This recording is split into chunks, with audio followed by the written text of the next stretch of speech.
On April 8, the world breathed a sigh of relief. A 2 week ceasefire between US and Iran was signed.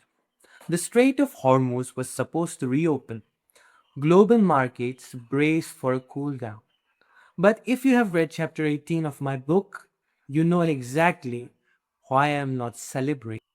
In my last video, we talked about the warnings the world ignored. Today, we are looking at the sequel.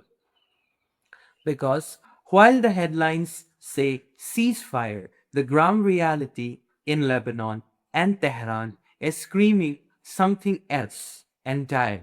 We are no longer in the mid case or the best case territory. We have officially entered the worst case scenario in.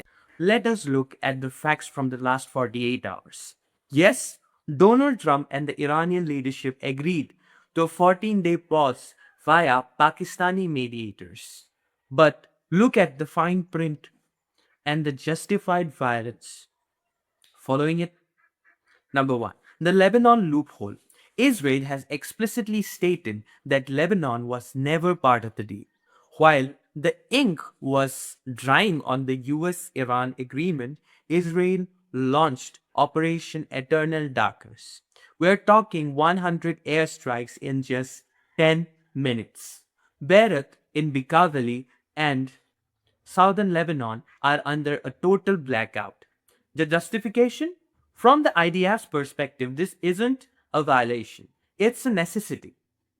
They are arguing that a ceasefire with Iran only gives Hezbollah time to regroup. To them, striking now, while Iran's hands are tied to a diplomatic agreement, is the only way to ensure the long term safety of northern Israel and their dream of making greater Israel. Now, the shadow war. Even within Iran, we are seeing unattributed strikes, like the Lebanon oil refinery fire on April 8th. Israel defies involvement and says that it's not part of any of this strike. But the message is clear: the war has not stopped, it has just changed its shape. In chapter 18, I outlined three ways this ends. Many of you hoped for the best case, a diplomatic grand bargain.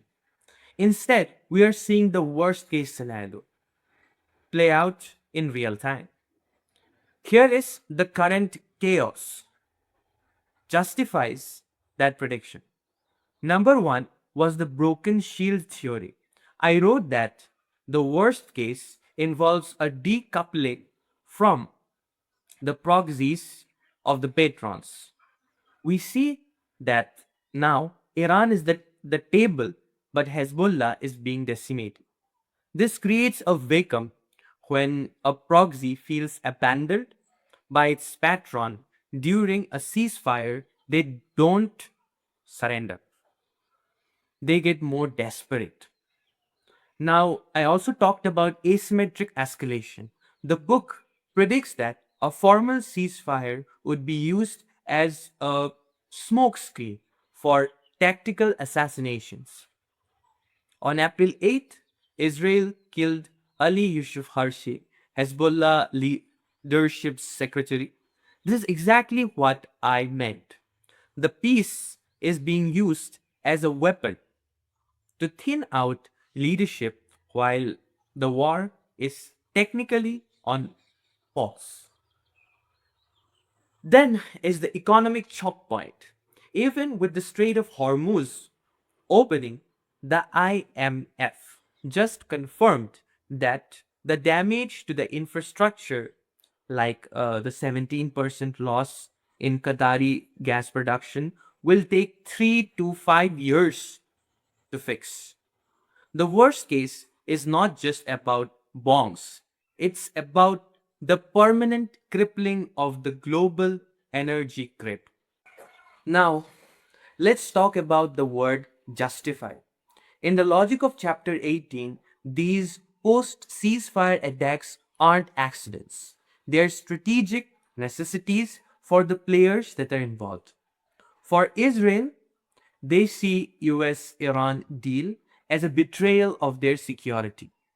To them, Operation Eternal Darkness is justified because it prevents a 20-year war by finishing the job in 20 days.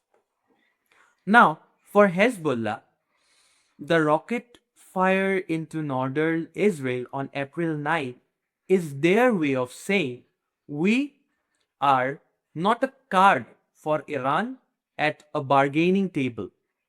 They are fighting for their institutional survival. Now, for the very much anticipated US, the pressure to scale back is a political move for the upcoming elections. Impeachment rows are also going on, and it's not a tactical one on the ground.